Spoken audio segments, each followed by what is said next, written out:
Chers frères et sœurs bien-aimés dans le Seigneur, ce matin, nous continuons à apprendre les trois choses que l'apôtre Jacques, par la grâce de Dieu, nous rappelle dans Jacques chapitre 1, verset 19. Sachez-le, mes frères bien-aimés, ainsi que tout homme soit prompt à écouter, lent à parler, lent à se mettre en colère. Nous avons déjà étudié 2 points et maintenant nous abordons le 3e. Être lent à se mettre en colère. Dans la nature humaine, il y a des émotions comme l'amour, la joie, la colère et la tristesse. Et chacun de nous connaît des moments de colère. Personne n'y échappe. En réalité, la colère n'est pas toujours mauvaise, car nous voyons que Dieu lui-même se met en colère. La colère de Dieu se manifeste contre les hommes qui ont abandonné le Créateur pour adorer les créatures, allant jusqu'à vénérer les oiseaux, les quadrupèdes et les reptiles, comme il est écrit dans Romains chapitre 1 verset 18. À plusieurs reprises, Dieu s'est mis en colère. Même face à la prière de son peuple, l'Écriture dit que Dieu s'est irrité. Prier est une bonne chose, mais pourquoi Dieu s'irrite-t-il? Parce que dans leur prière se révélait leur attitude fausse, égoïste et dévoyée. C'est pourquoi Dieu s'est irrité contre les prières de son peuple, et souvenons-nous de Jésus-Christ, il a pris un fouet et il est entré dans le temple pour chasser ceux qui changeaient l'argent et vendaient des bœufs, des brebis et des colombes, car ils profanaient le lieu saint pour en tirer profit, se servant de la religion pour leur commerce. Alors Jésus s'est mis en colère. Les anciens utilisaient souvent l'expression « juste indignation » pour désigner une colère qui survient au bon moment, pour la bonne raison et avec le bon objectif. Indignation signifie colère, mais très souvent il s'agit d'une fureur déchaînée, comme on dit dans le langage populaire.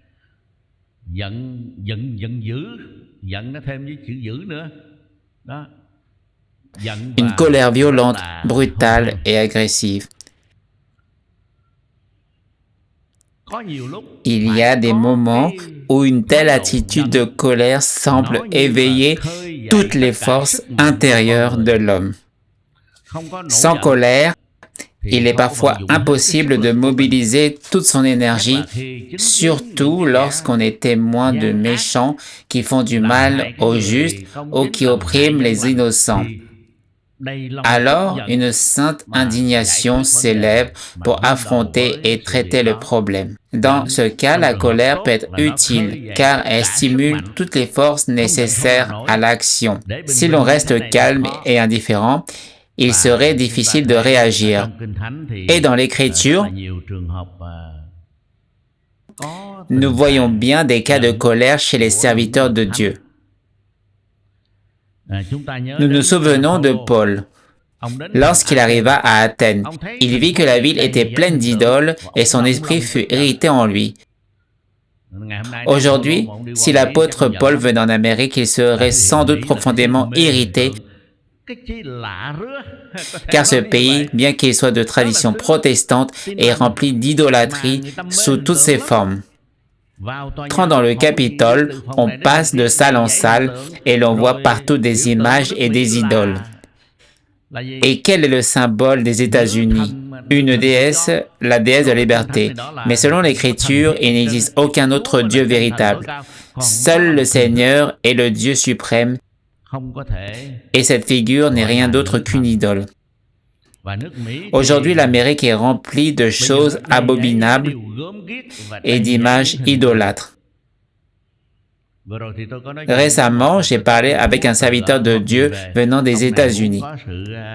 Il souhaitait une union œcuménique avec une grande religion qui adore beaucoup de statues, de saints et de figures diverses, et il voulait établir un lien avec les évangéliques. Par courtoisie, et par charité, puisque c'était une vieille connaissance, je ne voulais pas entrer dans une controverse. Mais des maîtres de théologie usent beaucoup d'énergie et de paroles, et pourtant j'étais inquiet pour lui. Il y a tant de choses révoltantes que parce qu'elles sont trop nombreuses et trop fréquentes, nous finissons par nous y habituer. Et parfois, nous risquons même d'être tentés par elles. J'ai connu un pasteur dont j'ai visité l'église alors qu'il était encore en vie. On avait déjà sculpté une statue de lui et de son épouse, installée dans une salle de l'église. Personne ne les adorait, certes, mais cela montrait une certaine exaltation de l'homme. C'était un homme remarquable, pieux et rempli de grâce, Billy Graham. Les gens ont réérigé une statue de lui. Et quand certains lui reprochèrent « Pourquoi as-tu permis cela? Où as-tu lu dans la Bible qu'il fallait agir ainsi ?» Il répondit « Ce n'est pas moi qui l'ai demandé, on a simplement placé cela devant mon parvis. Je n'ai rien exigé. Mais même s'il n'avait pas demandé, les gens l'ont fait et j'ai vu une image où quelqu'un était à genoux, tourné vers lui, pour prier. Voilà un piège, un faux pas malheureux à la fin de sa vie. Ce n'est pas un détail insignifiant, c'est une chose très regrettable. Aujourd'hui encore, à Charlotte, cela demeure. J'y suis allé plusieurs fois pour des affaires et l'on y trouve une rue Graham, un boulevard, tous ses honneurs pour montrer du respect à un serviteur de Dieu rempli de grâce. Cela peut être compréhensible. Mais ériger une statue, voilà qui est étrange, surtout venant d'une église très traditionnelle. L'église baptiste qui a fait cela. Cela me paraît vraiment bizarre. Quand Paul arriva à Athènes, il vit une ville pleine d'idoles.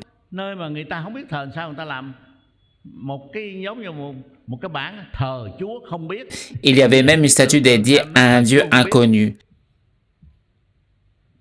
L'homme aime les statues et cela est une chose abominable. Tu ne te feras point d'image taillée ni de représentation quelconque des choses qui sont en haut dans les cieux. Tu ne te prosterneras point devant elles et tu ne les serviras point. Et que dit l'Éternel?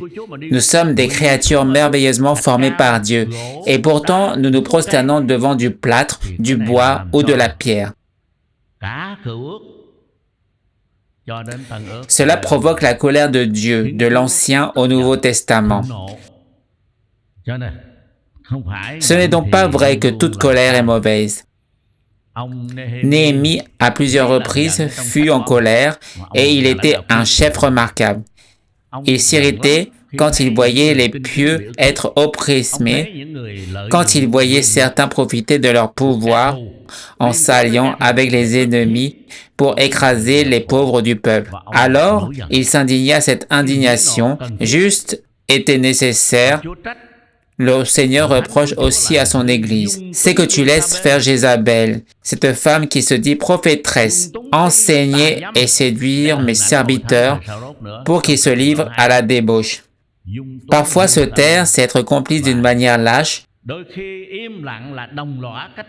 voir le mal et le laisser ainsi. Ce n'est pas acceptable. Mais en réalité, la colère que l'on peut appeler juste est très rarement mentionnée dans la Bible,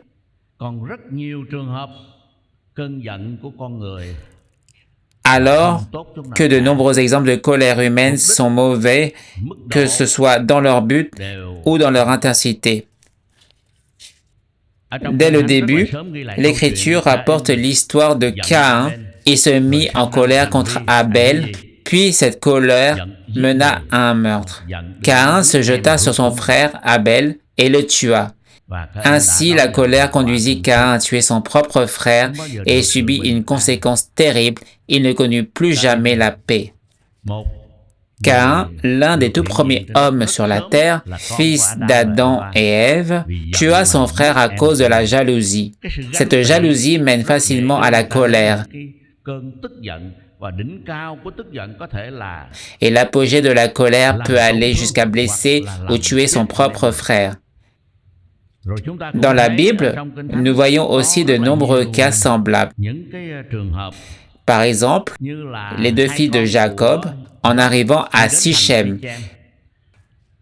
Le prince de Sichem s'était épris de Dina, la fille de Jacob, et il l'avait prise de force.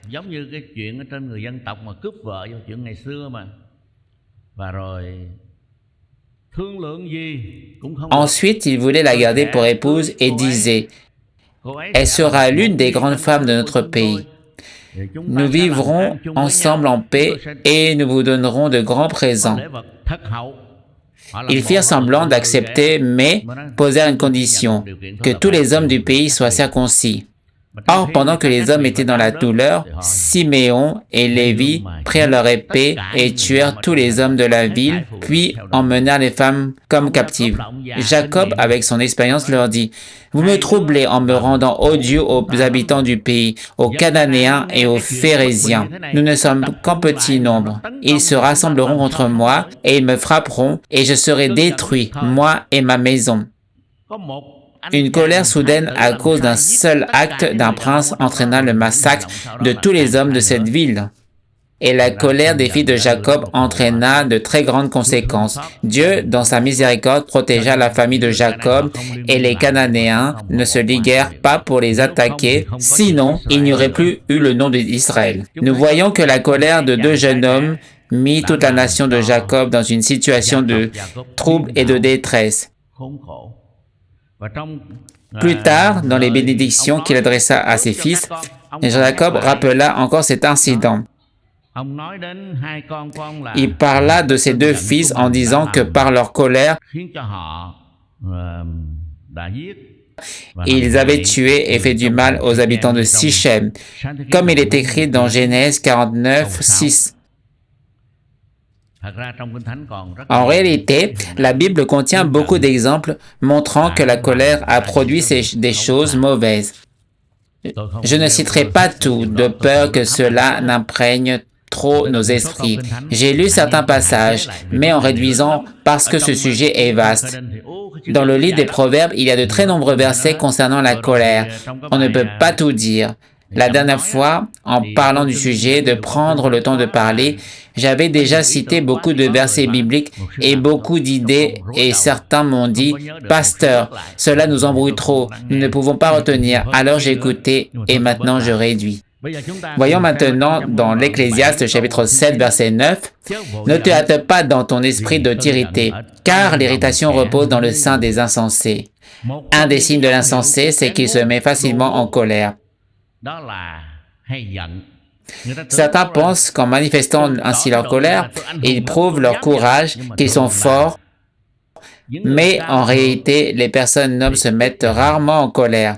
Cela ne veut pas dire qu'elles ne se mettent jamais en colère, mais que c'est très rare, et surtout qu'elles ne se mettent pas en colère de manière injuste. Voilà ce qui est véritablement noble, tandis que l'insensé se met facilement en colère parce que la colère repose déjà dans son cœur.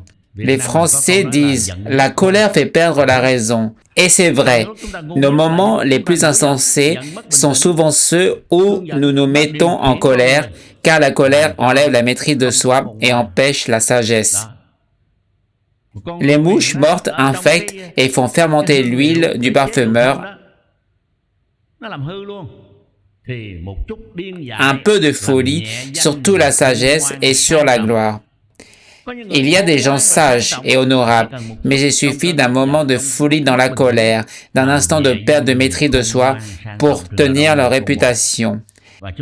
Et comme il est dit encore dans Proverbes, chapitre 29, verset 11, « L'insensé met en dehors toute sa passion, mais le sage la contient. »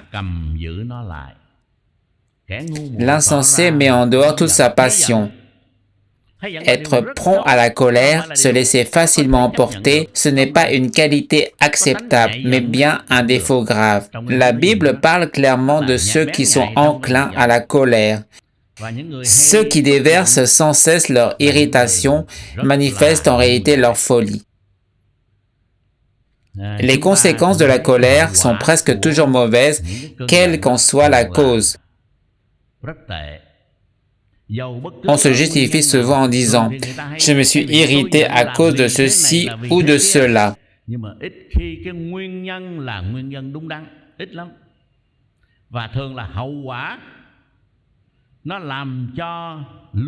Mais en vérité, il est rare que la cause soit vraiment juste et même quand elle semble juste au départ, les conséquences de la colère effacent cette justification.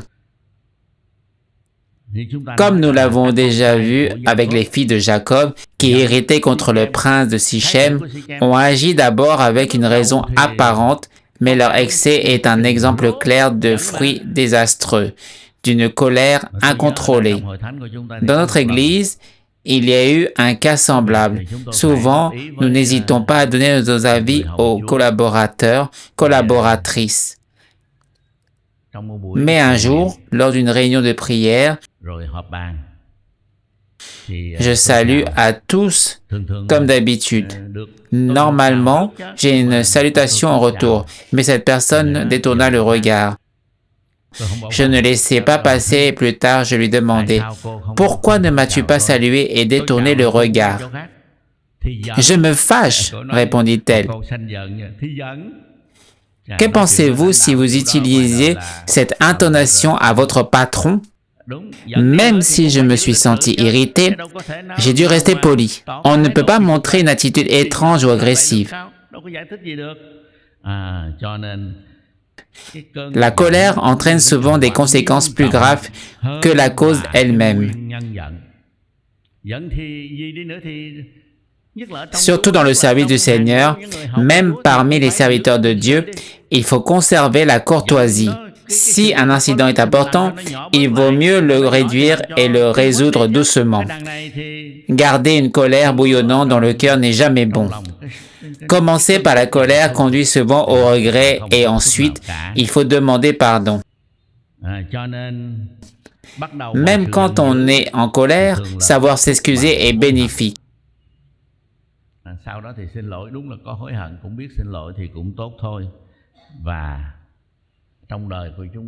Dans nos vies, combien de fois la colère a causé des ennuis? En réalité, les choses pourraient être résolues tôt ou tard, mais la colère complique tout. Et le verset biblique que beaucoup connaissent, Proverbes chapitre 15, verset 1, « Une réponse douce calme la fureur, mais une parole dure excite la colère. » Pendant la colère, il peut même y avoir des provocations et c'est vraiment dangereux. Ainsi, demandons à Dieu de nous aider. Comme il est écrit dans Psaume chapitre 37, verset 8, « Délaisse la colère, abandonne la fureur, ne t'irrite pas, ce serait mal faire. » Il est donc clairement dit qu'il faut rejeter la colère car elle ne produit que le mal.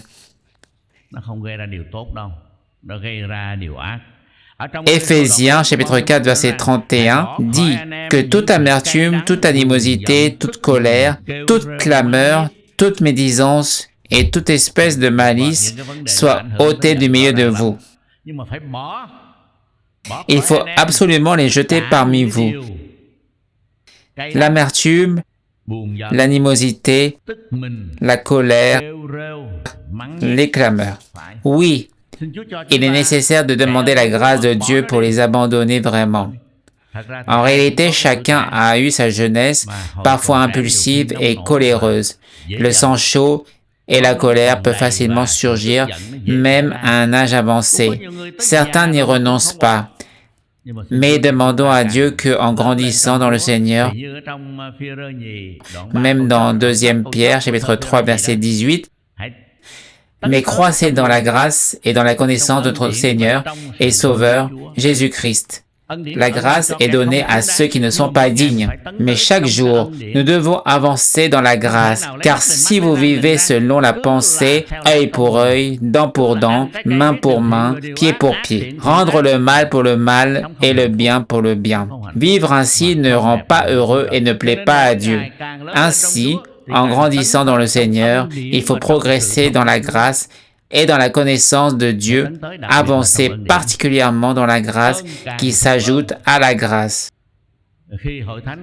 Lorsque l'Église traverse certaines difficultés, que certains se plaignent ou versent des larmes, nous disons souvent qu'une Église normale, même après 40 ans, rencontre encore ces situations.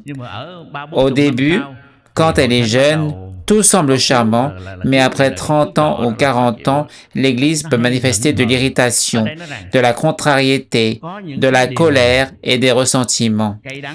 Il y a amertume, colère, animosité, reproche et médisance.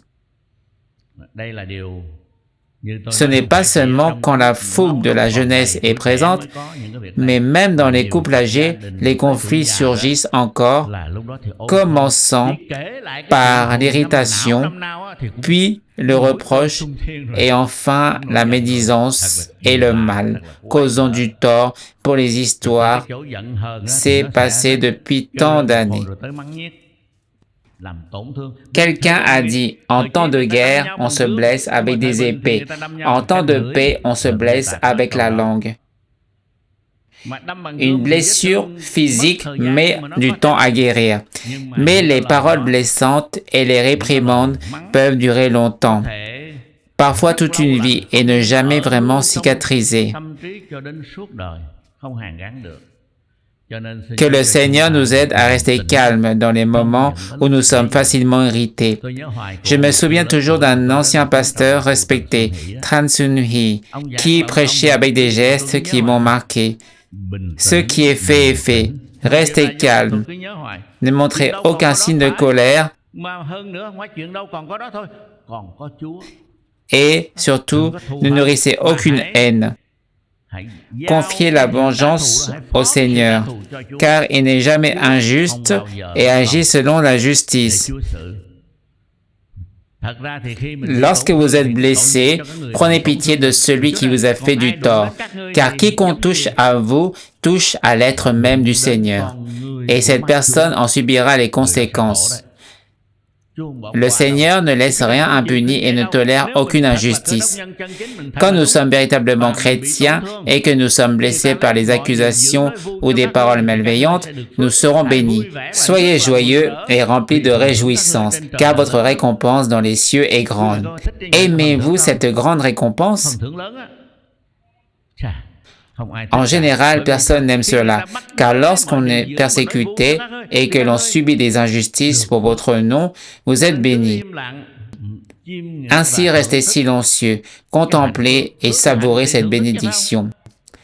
Même si les gens vous insultent et calomnient votre nom et sur votre tête, méditez sur le fait que par votre foi, vous êtes sur le point d'être bénis et que vous jouissez déjà de cette bénédiction. Soyez joyeux et remplis de réjouissance, car votre récompense est grande.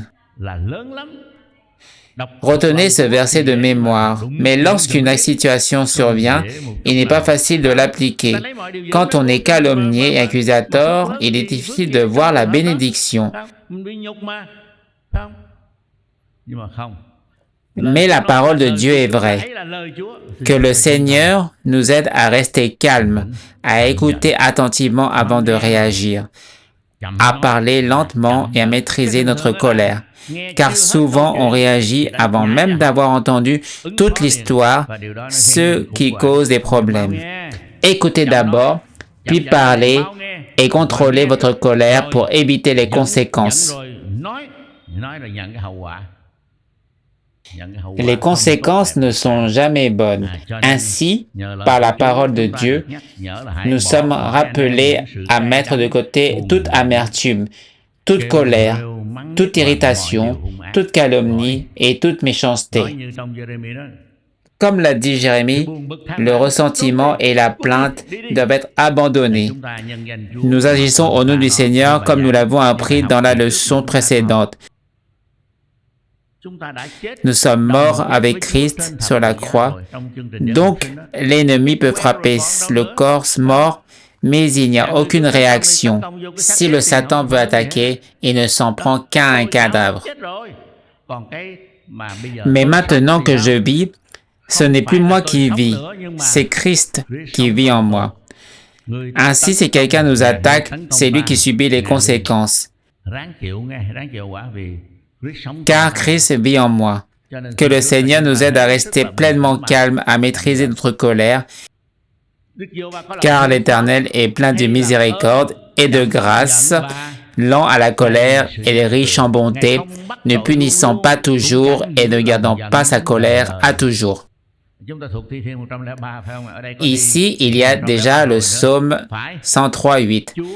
Le Seigneur est lent à la colère, riche en grâce et en miséricorde. Il ne traite pas toujours selon nos péchés et ne garde pas sa colère à toujours. Il nous transforme maintenant, nous qui étions souillés, impurs et pécheurs, en un être nouveau, régénéré. Ainsi, nous devons vivre selon la nouvelle vie, animés par la nouvelle vie et non selon la chair ni l'homme ancien. Dans Colossiens, chapitre 3, versets 8 à 10, il est écrit « Mais maintenant, vous devez vous dépouiller de toutes ces choses, colère, animosité, méchanceté, et revêtez-vous de l'homme nouveau, renouvelé selon l'image de celui qui l'a créé. » Đang đổi ra mới theo hình tượng đấng dựng nên người ấy. Bây giờ thì chúng ta phải trừ bỏ thạnh nộ, buồn giận và mọi điều. Nous devons donc renoncer à la colère, à l'animosité et à toute méchanceté, car nous avons revêtu le nouvel homme et devons manifester Dieu dans notre vie. Un des signes d'une personne qui n'est pas encore régénérée est la facilité à se mettre en colère, ce que la Bible appelle sensible à la colère, c'est-à-dire coléreux et difficile à pardonner, ce qui est très dangereux. Dieu nous a pardonné nos innombrables péchés, mais nous emporterions et voudrions asphyxier ou étrangler ceux qui nous ont offensés. Le Seigneur nous a donné cet exemple, car il a pardonné tant de nos péchés et de nos méchancetés et de nos mauvaises actions. Ainsi, nous devons être prêts à pardonner à nos frères et sœurs. En réalité, je dis cela selon le sens biblique. Ce n'est pas que je sois un saint, moi aussi, parfois j'ai été coléreux et j'ai mal agi. Mais avec le temps, le Seigneur nous instruit et nous rappelle chaque jour qu'il faut avancer dans la grâce, progresser dans la grâce, et non selon le bien et le mal, ni selon la justice de la loi, mais selon la grâce. Les grandes affaires diminuent peu à peu et les petites disparaissent.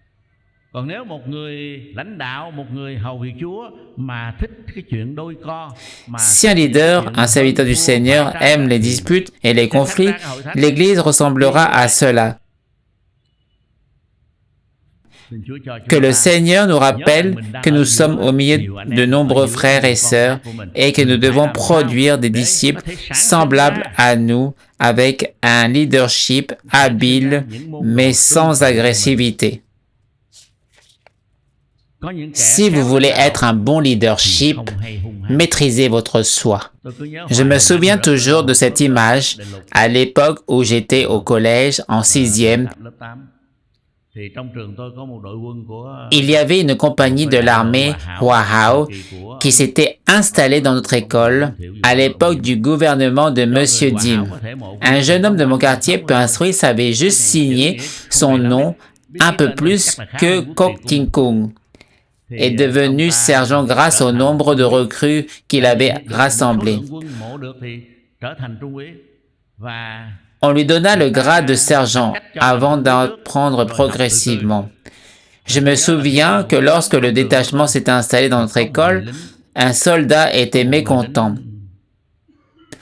À l'époque, il utilisait encore les armes à percussion. Il a pris l'arme de son voisin et a tiré quelques coups. Mais un sergent supérieur, encore novice, lui a dit qu'il n'osait pas tirer sérieusement et qu'il ne valait pas la peine de tuer quelqu'un. Un homme âgé murmure et crie, mais il n'ose pas de tirer. C'était un jeune officier, encore inexpérimenté, un peu comme dans une classe où un jeune enseignant crie fort et que l'ancien professeur, lui, reste calme et maintient la discipline. Sinon, c'était vraiment parler jusqu'à en perdre la voix. On travaille toute la journée et le soir, on perd sa voix. Une personne qui a vraiment le talent de diriger n'a pas besoin de crier. Parfois, même si elle crie, les gens ne sont pas intimidés, n'ont pas peur. Que Dieu nous protège de cette attitude agressive et de cette habitude de crier. Car une personne habile et respectée ne se met pas facilement en colère. Pour accomplir les choses, il faut de l'autorité, mais cela ne signifie pas qu'il faille intimider ou imposer la peur. Un bon leader envers l'Église doit être respecté et aimé.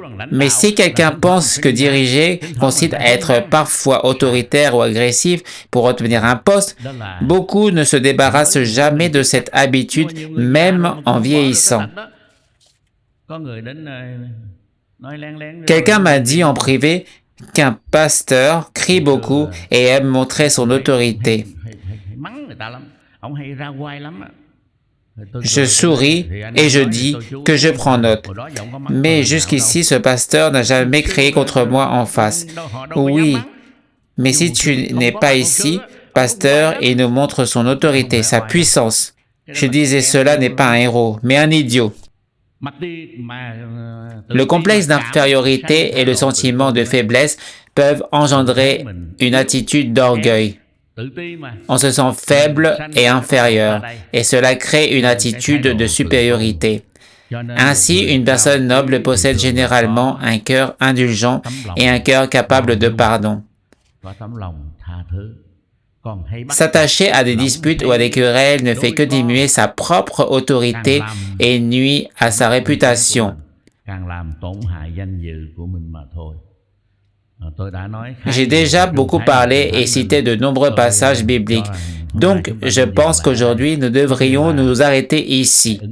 L'important est de mettre en pratique comme dit le Seigneur. Va et toi fais de même. Cela ne suffit pas de comprendre seulement. Il faut écouter rapidement, parler lentement, maîtriser sa colère. Chaque jour, nous faisons face à des situations qui peuvent nous irriter, mais cela peut être la manière dont Dieu nous entraîne. J'aime cette histoire d'une fidèle qui a dit au pasteur après le culte « Oh, combien de ressentiments et d'amertume il faut supporter !» Elle expliquait que l'amertume peut venir non seulement d'étrangers, mais aussi de ceux qui nous sont proches. On racontait une chose étrange. Deux ennemis partageant le même lit. Elle parlait des offenses de son ennemi et pourtant elle dormait encore à ses côtés, les tenant dans ses bras en dormant. Après la discussion, le pasteur dit que nous allons prier. Mais il ne dit rien d'autre que de prier. Ensuite, lorsqu'il prie, il dit « Seigneur, ô Dieu, s'il te plaît, permets que tes enfants ici présents, lorsqu'ils sont confrontés à des choses insignifiantes et que les autres les irritent, les offensent, les provoquent ou les humilient, puissent rester calmes et confiants en toi. » Après cette prière, au nom de Jésus-Christ, Amen. Mais elle n'a pas voulu dire Amen. La fidèle disait « Je fais face à des difficultés, je viens vers le pasteur, j'espère son soutien, son encouragement. Mais même quand quelqu'un me critique, m'insulte ou me fait souffrir, non, je ne dis pas Amen. Elle attend que la prière se termine pour pouvoir ensuite apprendre à contrôler son tempérament. Elle demande au pasteur de prier pour qu'elle puisse vaincre son caractère colérique.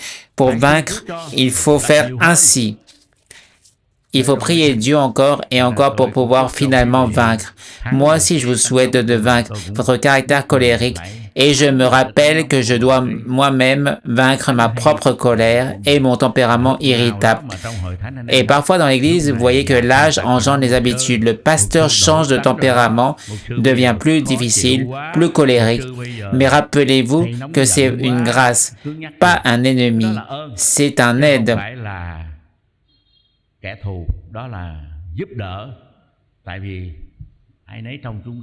Car chacun de nous, comme le dit Jacques, trébuche de nombreuses manières. Nous faisons beaucoup d'erreurs qui n'en fait pas. Et plus nous nous rapprochons du Seigneur, plus nous devons nous préparer et nous corriger. À mon âge, je me dis, est-il possible de dormir une nuit sans me réveiller? Oui, c'est possible. Moi aussi, j'ai vu mes funérailles dans mes rêves et je me suis dit, oh, Seigneur m'a envoyé son message. Les cheveux blanchissent, le temps approche. Nous devons être prêts à rencontrer Dieu. À cet âge, je me rappelle écouter attentivement, parlez lentement et contrôlez votre colère. Et je ne pense pas qu'à mon âge, la mort viendra soudainement ici. Toutes les personnes au cimetière sont complètes. À cet âge-là, tout le monde est là. Donc, nous devons toujours rester fidèles jusqu'à la mort. Toujours nous préparer à rencontrer le Seigneur.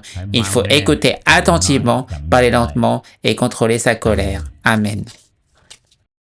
Không nên khuất kế xa tan, nghe theo ắt mang tội. Một lần xua quân nghịch tan, thêm kinh nghiệm một mối. Hỡi chiến sĩ hay tiên khu, gươm thiên giết tư dục. Nguyện nhìn xem Chúa Giêsu đấng giúp anh năng lượng.